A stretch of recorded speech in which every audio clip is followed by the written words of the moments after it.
आज के समय में हम एक ऐसे युग में जी रहे हैं जहां सच बोलना मुश्किल हो गया है, जहां धर्म बिजनेस बन चुका है और जहां इंसान भगवान से ज्यादा अपने फोन पर भरोसा करता है। ये है कलयुग, वो समय जिसके बारे में हमारे ऋषि मुनियों ने हजारों साल पहले ही बता दिया था। जब आप सुबह उठकर सबसे पहले अपना फोन चेक करते हैं, जब आप सोशल मीडिया पर किसी की फेक सक्सेस देखकर जेलस फील करते हैं, जब आप ट्रैफिक में खड़े होकर गालियां देते हैं, ये सब कलयुग के लक्षण हैं। हमारे एंसेस्टर्स ने इसे देखा था, महसूस किया था और हमें वॉर्न किया था। लेकिन क्या आप जानते हैं कि कलयुग वास्तव में क्या है? इसकी पहचान कैसे करें? हमारे शास्त्र और गुरु इसके बारे में क्या कहते हैं? और सबसे महत्वपूर्ण बात, इसका अंत कब होगा? आज हम इन सभी सवालों के जवाब जानेंगे। दोस्तों, समझिए कि टाइम एक साइकिल है। ये स्ट्रेट लाइन नहीं है जो आगे ही बढ़ती जाती है। हिंदू धर्म के अनुसार समय 4 युगों में बांटा गया है। सतयुग, जहां धर्म 100% था। इस युग में लोग नेचुरली गुड थे। झूठ बोलना तो दूर, झूठ के बारे में सोचना भी इम्पॉसिबल था। उस समय इंसान की कॉन्शियसनेस इतनी हाई थी कि वे भगवान से डायरेक्टली कम्युनिकेट कर सकते थे। त्रेता युग, जहां धर्म 75% था। यहां थोड़ी सी नेगेटिविटी आई, लेकिन अभी भी अच्छाई डोमिनेंट थी। इस युग में श्री राम का अवतार हुआ था। द्वापर युग, जहां धर्म 50% था। यह था बैलेंस का समय, जहां गुड और ईविल इक्वल पावर में थे। यहां श्री कृष्ण का अवतार हुआ था। और अब कलयुग, जहां धर्म सिर्फ 25% है। यह सुनकर डिप्रेसिंग लग सकता है, लेकिन यह रियलिटी है। हमारे चारों तरफ देखिए, corruption, pollution, depression, anxiety, fake news, cyber crime, ये सब कलयुग के सिम्टम्स हैं। श्रीमद् भागवत पुराण में महर्षि वेद व्यास जी ने कलयुग की विशेषताओं का बहुत स्पष्ट वर्णन किया है। उन्होंने कहा है कि कलयुग में मनुष्य अपनी इंद्रियों का गुलाम बन जाएगा। आज देखिए, हम टेस्ट के गुलाम हैं, इसलिए ओबेसिटी बढ़ रही है। हम विजुअल प्लेजर के गुलाम हैं, इसलिए पोर्नोग्राफी एडिक्शन बढ़ रही है। हम इंस्टेंट ग्रेटिफिकेशन के गुलाम हैं, इसलिए पेशेंस नहीं है। हम सोशल वैलिडेशन के गुलाम हैं, इसलिए हर चीज को सोशल मीडिया पर पोस्ट करते हैं। झूठ का बोलबाला होगा। आज फेक न्यूज इतनी तेजी से फैलती है कि ट्रुथ को पकड़ना मुश्किल हो गया है। व्हाट्सएप पर फॉरवर्ड मैसेजेस, फेसबुक पर फेक आर्टिकल्स, यूट्यूब पर मिसलीडिंग वीडियोस, सच्चाई कहाँ है ये पता करना ही चैलेंज बन गया है। गुरु भी मटीरियलिस्टिक हो जाएंगे और सिर्फ पैसे के लिए धर्म का व्यापार करेंगे। आज देखिए, कितने बाबा लग्जरी कार्स में घूमते हैं, प्राइवेट जेट्स यूज करते हैं और फॉलोअर्स से डोनेशन मांगते रहते हैं। वे अपने आश्रमों में महल बनवाते हैं, लेकिन गरीबों की सेवा नहीं करते। भागवत पुराण के 12वें स्कंद के दूसरे अध्याय में कलयुग के लक्षण बताए गए हैं। ये चैप्टर पढ़कर लगता है जैसे किसी ने आज के न्यूज़पेपर की हेडलाइंस लिखी हों। ये कितना आश्चर्यजनक है कि हजारों साल पहले लिखे गए श्लोक आज भी इतने रेलिवेंट हैं। राजा भ्रष्ट होंगे और प्रजा को लूटेंगे। आज पॉलिटिशियंस के बारे में क्या कहना? स्कैम के बाद स्कैम, करप्शन के बाद करप्शन। जो पब्लिक सर्विस के लिए आते हैं, वही पब्लिक को लूट रहे हैं। वे इलेक्शन के समय गरीबों के साथ फोटो खिंचवाते हैं, लेकिन पावर में आकर अमीरों की सेवा करते हैं। न्याय बिकाऊ हो जाएगा। जिसके पास पैसा होगा उसे न्याय मिलेगा। आज देखिए, अमीर लोग कितनी आसानी से बेल पर बाहर आ जाते हैं, जबकि गरीब लोग माइनर केसेस में भी जेल में सड़ते रहते हैं। हाई प्रोफाइल लॉयर्स की फीस इतनी होती है कि कॉमन मैन अफोर्ड नहीं कर सकता। कोर्ट में भी अब इन्फ्लुएंस और कनेक्शंस मैटर करते हैं, मेरिट नहीं। बुजुर्गों का अपमान होगा और उनकी बातों को कोई नहीं सुनेगा। आज यंग जनरेशन को लगता है कि बुजुर्गों की सारी बातें आउटडेटेड हैं। ओल्ड एज होम्स बढ़ रहे हैं क्योंकि बच्चे अपने पेरेंट्स को बर्डन समझते हैं। जिन हाथों ने उन्हें पाला पोसा, उन्हीं हाथों को वे अब कमज़ोर समझते हैं। जिन आँखों ने उनके लिए सपने देखे, उन्हीं आँखों को वे अब धुंधली समझते हैं। औरतों को सिर्फ भोग की वस्तु समझा जाएगा।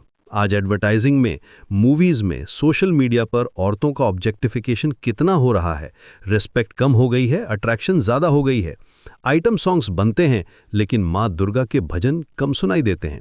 फैशन इंडस्ट्री में साइज 0 का प्रेशर है, लेकिन कैरेक्टर डेवलपमेंट की कोई चर्चा नहीं। नकली संत और गुरु हर जगह दिखाई देंगे, जो सिर्फ अपना पेट भरने के लिए धर्म का नाटक करेंगे। आज कितने फेक बाबाज हैं जो मिरेकल का दावा करते हैं, फ्यूचर प्रिडिक्ट करने का क्लेम करते हैं और लोगों के इमोशंस के साथ खेलते हैं।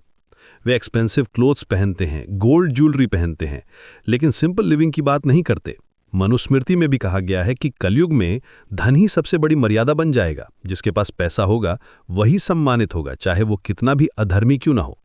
आज सोशल मीडिया पर देखिए, जिसकी लग्जरी कार है, एक्सपेंसिव वॉच है, ब्रांडेड क्लोथ्स हैं, उसे ज़्यादा फॉलोअर्स मिलते हैं। कैरेक्टर कम इंपॉर्टेंट हो गया है, कैश ज़्यादा इंपॉर्टेंट हो गया है। एजुकेशन भी पैसे के लिए हो रही है, नॉलेज के लिए नहीं। डॉक्टर्स भी पहले फीस के बारे में पूछते हैं, फिर पेशेंट के बारे में। अब बात करते हैं महान संतों की। आदि शंकराचार्य जी ने कहा था कि कलयुग में मोक्ष मुश्किल नहीं पर मंशा शुद्ध होनी चाहिए। उन्होंने समझाया कि प्रॉब्लम ये नहीं है कि कलयुग में लिबरेशन इम्पॉसिबल है, प्रॉब्लम ये है कि हमारी इंटेंशंस प्योर नहीं हैं। हम भगवान के पास भी बिजनेस डील के लिए जाते हैं कि भगवान जी मुझे जॉब दिला दो, मैं आपको चुनरी चढ़ाऊंगा। ये भक्ति नहीं, ये बार्गेनिंग है। लालच और अहंकार इंसान को भटका देते हैं। शंकराचार्य जी ने कहा था कि जब तक हम ये सोचते रहेंगे कि हम कुछ कर रहे हैं, तब तक ईगो रहेगा। जब तक ईगो है तब तक ट्रू नॉलेज नहीं आ सकती। कलयुग में सबसे बड़ी चैलेंज यही है, ईगो को डिसॉल्व करना। आज हर इंसान अपने आप को एक्सपर्ट समझता है। सोशल मीडिया पर सब कुछ के बारे में ओपिनियन देते हैं, लेकिन खुद के बारे में कुछ नहीं जानते। संत कबीरदास जी ने कहा था कि कलयुग में जीव भुलाया, राम नाम बिसराया। उन्होंने बताया कि कलयुग की सबसे बड़ी ट्रेजेडी ये है कि लोग भगवान का नाम भूल जाते हैं। वे बिजी हो जाते हैं मटीरियलिस्टिक परस्यूट्स में। मॉर्निंग से इवनिंग तक ईएमआई, प्रमोशन, सैलरी, प्रॉपर्टी, इन सब चीज़ों में इतने इन्वॉल्व हो जाते हैं कि भगवान को याद करने का टाइम ही नहीं मिलता। कबीर जी ने यह भी कहा था कि असली मंदिर बाहर नहीं, मन में है। मन मंदिर को साफ रखना ज़्यादा ज़रूरी है। आज लोग एक्सपेंसिव टेम्पल्स बनवाते हैं, लेकिन अपने मन के मंदिर की सफाई नहीं करते। वे सोना चढ़ाते हैं मूर्तियों पर, लेकिन अपने कैरेक्टर पर काम नहीं करते। मार्बल से टेम्पल बनवाते हैं, लेकिन अपने हार्ट को मार्बल जैसा साफ नहीं रखते। कबीर जी का एक और दोहा है, जो नैनो में पुतली त्यों मालिक घट माही, मूर्ख लोग न जानही बाहर ढूंढन जाही। जैसे आंख की पुतली आंख के अंदर होती है, वैसे ही भगवान हमारे अंदर हैं, लेकिन मूर्ख लोग उन्हें बाहर ढूंढते हैं। एक्सपेंसिव यात्रास पर जाते हैं, लेकिन अपने अंदर की यात्रा नहीं करते। स्वामी विवेकानंद जी ने कहा था कि कलयुग का सबसे बड़ा पाप कमजोर बनना है। उन्होंने कहा था कि never think there is anything impossible for the soul. If there is sin, this is the only sin, to say that you are weak or others are weak. डर और हीन भावना से भरा इंसान कभी भी सच्चे धर्म को नहीं समझ सकता। विवेकानंद जी ने समझाया कि कलयुग में लोग विक्टिम्स बन जाते हैं।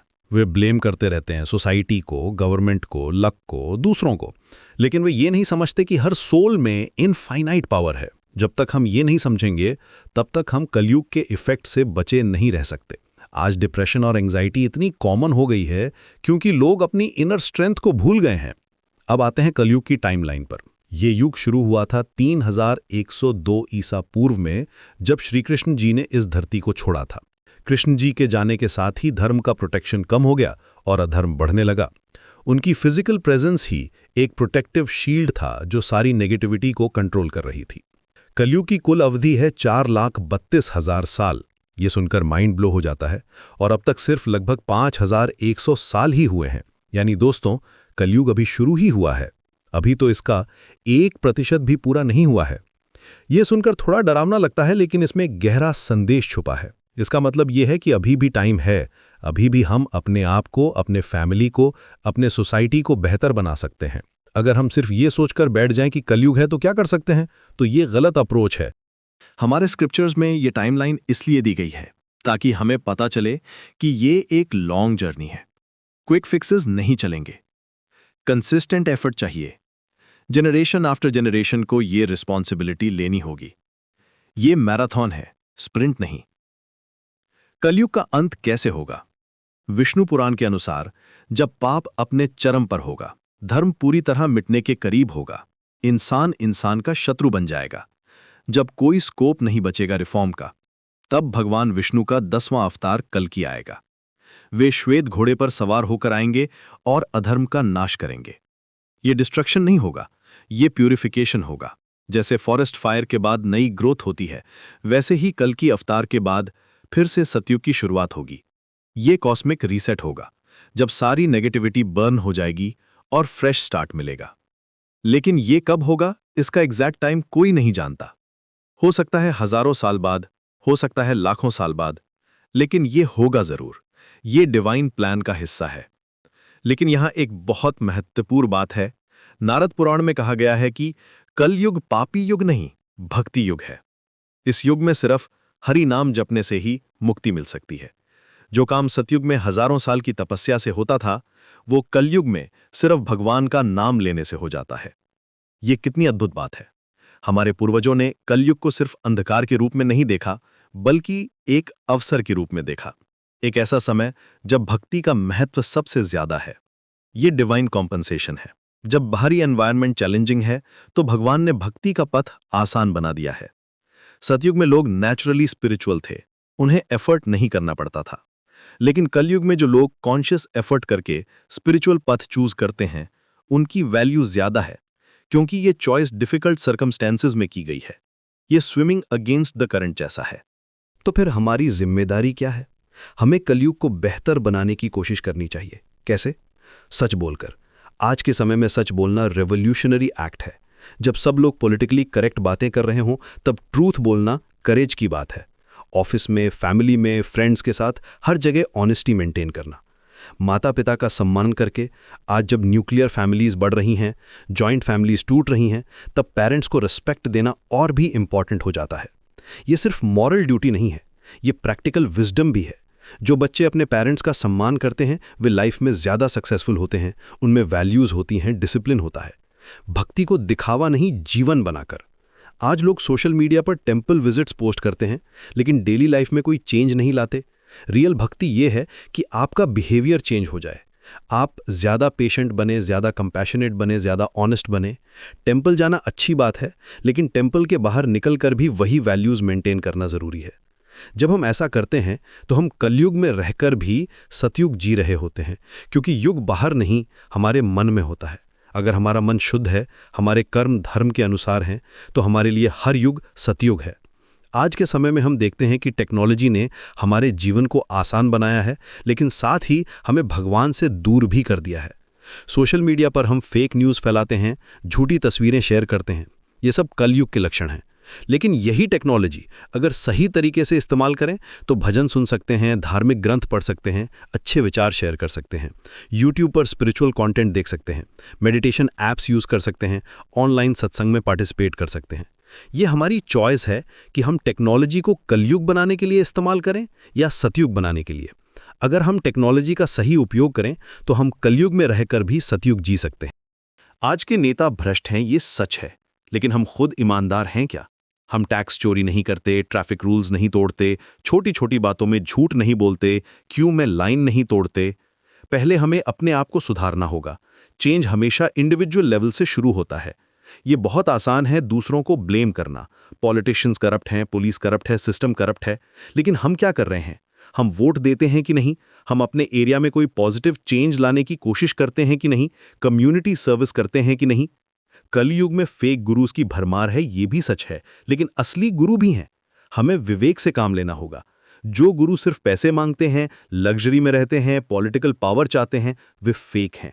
असली गुरु वो हैं जो हमें भगवान के करीब ले जाएं, ना कि अपने करीब। असली गुरु की पहचान ये है कि वे हमें डिपेंडेंट नहीं बनाते, इंडिपेंडेंट बनाते हैं। वे हमें सिखाते हैं कि भगवान कैसे मिलते हैं, ना कि ये कि सिर्फ उनके थ्रू ही भगवान मिल सकते हैं। वे अपनी महिमा नहीं गाते, भगवान की महिमा गाते हैं। औरतों का अपमान हो रहा है, ये कलयुग का लक्षण है, लेकिन हम अपनी माँ, बहन, बेटी का सम्मान करते हैं ना? हर औरत को माँ का दर्जा देते हैं ना? यही तो धर्म है। हमारे स्क्रिप्चर्स में कहा गया है, यत्र नार्यस्तु पूज्यन्ते रमन्ते तत्र देवता। जहां नारी का सम्मान होता है, वहां देवता निवास करते हैं। आज वर्क प्लेस में, पब्लिक ट्रांसपोर्ट में, सोशल मीडिया पर औरतों के साथ कैसा बिहेवियर होता है? हम कितनी बार इनअप्रोप्रिएट कमेंट्स इग्नोर कर देते हैं, कितनी बार रॉन्ग बिहेवियर को चैलेंज नहीं करते। ये सब छोटी छोटी चीजें हैं, लेकिन यही मिलकर बड़ा चेंज लाती हैं। बुजुर्गों की बात कोई नहीं सुनता, ये भी कलयुग का लक्षण है।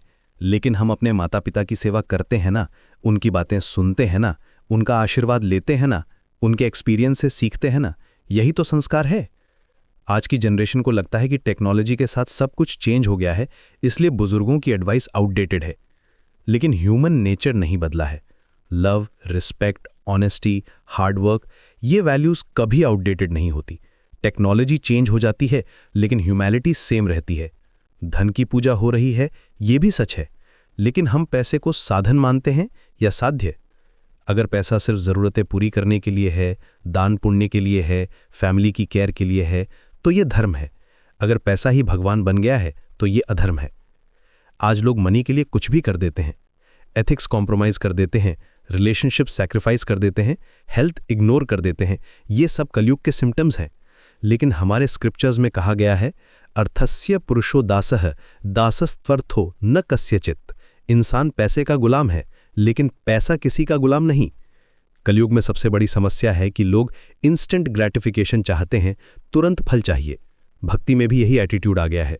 लोग सोचते हैं कि एक दिन मंदिर गए, एक दिन व्रत रखा तो भगवान को उनकी सारी मनोकामनाएं पूरी करनी चाहिए। लेकिन भक्ति ये नहीं है। भक्ति है निस्वार्थ प्रेम, भक्ति है सरेंडर, भक्ति है भगवान की मर्जी में खुश रहना। जब हम ये समझ जाते हैं तो कलयुग भी भक्ति युग बन जाता है। ये माइंडसेट की बात है, सिचुएशन की नहीं। इसके अलावा कलयुग में एक और बड़ी समस्या है अटेंशन स्पैन का कम होना। आज लोग 5 मिनट तक भी एक जगह बैठकर मेडिटेशन नहीं कर सकते। हर वक्त कुछ ना कुछ डिस्ट्रैक्शन चाहिए। फोन की नोटिफिकेशन, टीवी का रिमोट, कुछ ना कुछ बिजी रहने का बहाना चाहिए। ये सब मन की अशांति के लक्षण हैं। हमारे पूर्वजों ने कहा था कि कलयुग में मन बंदर की तरह हो जाएगा, एक ब्रांच से दूसरी ब्रांच पर कूदता रहेगा। आज देखिए, हम एक काम करते हुए दूसरे काम के बारे में सोचते रहते हैं, प्रेजेंट मोमेंट में रहना ही भूल गए हैं। यही कारण है कि स्ट्रेस और एंग्जाइटी बढ़ रही है। लेकिन यहाँ भी सोल्यूशन है। अगर हम कॉन्शियस एफर्ट करके अपने मन को ट्रेन करें, मेडिटेशन प्रैक्टिस करें, माइंडफुलनेस डेवलप करें, तो हम इस केओस के बीच भी पीस पा सकते हैं। ये कलयुग की सबसे बड़ी टीचिंग है। एक्सटर्नल सर्कमस्टेंसेस कंट्रोल नहीं कर सकते, लेकिन इंटरनल रिस्पॉन्स कंट्रोल कर सकते हैं। एक और महत्वपूर्ण बात यह है कि कलयुग में कम्युनिटी फीलिंग कम हो जाती है। लोग इंडिविजुअलिस्टिक हो जाते हैं, अपने नेबर को भी नहीं जानते। फैमिली फंक्शंस में भी सब अपने फोन में बिजी रहते हैं। ये आइसोलेशन मेंटल हेल्थ के लिए बहुत हार्मफुल है। हमारे स्क्रिप्चर्स में कहा गया है कि सत्संग का महत्व कलयुग में और भी बढ़ जाता है। जब हम अच्छे लोगों के साथ टाइम स्पेंड करते हैं, अच्छी बुक्स पढ़ते हैं, अच्छी कॉन्वर्सेशंस करते हैं, तो हमारी कॉन्शियसनेस नेचुरली एलिवेट हो जाती है। ये एक नेचुरल प्यूरिफिकेशन प्रोसेस है। आज के समय में हमें कॉन्शियसली ऐसी कम्युनिटीज ज्वाइन करनी चाहिए जो पॉजिटिव वैल्यूज प्रमोट करती हों। Spiritual groups, social service organisations या फिर सिंपली अपने फैमिली और फ्रेंड्स के साथ मीनिंगफुल टाइम स्पेंड करना, ये सब सत्संग के फॉर्म्स हैं।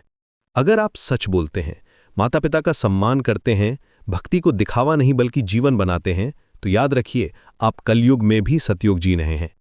यही है कलयुग का असली संदेश। ये हमें डराने के लिए नहीं बल्कि जगाने के लिए है। हमारे ऋषि मुनियों ने हमें बताया है कि आने वाला समय कैसा होगा ताकि हम तैयार रह सकें। वे चाहते थे कि हम इन चैलेंजेस को अपॉर्चुनिटीज में बदल दें। तो आइए हम सब मिलकर कलयुग को भक्ति युग बनाएं। हरि नाम का जाप करें, सच्चे मन से भगवान की भक्ति करें और अपने कर्मों से इस संसार को बेहतर बनाने की कोशिश करें। यही है हमारा धर्म, यही है हमारा कर्तव्य।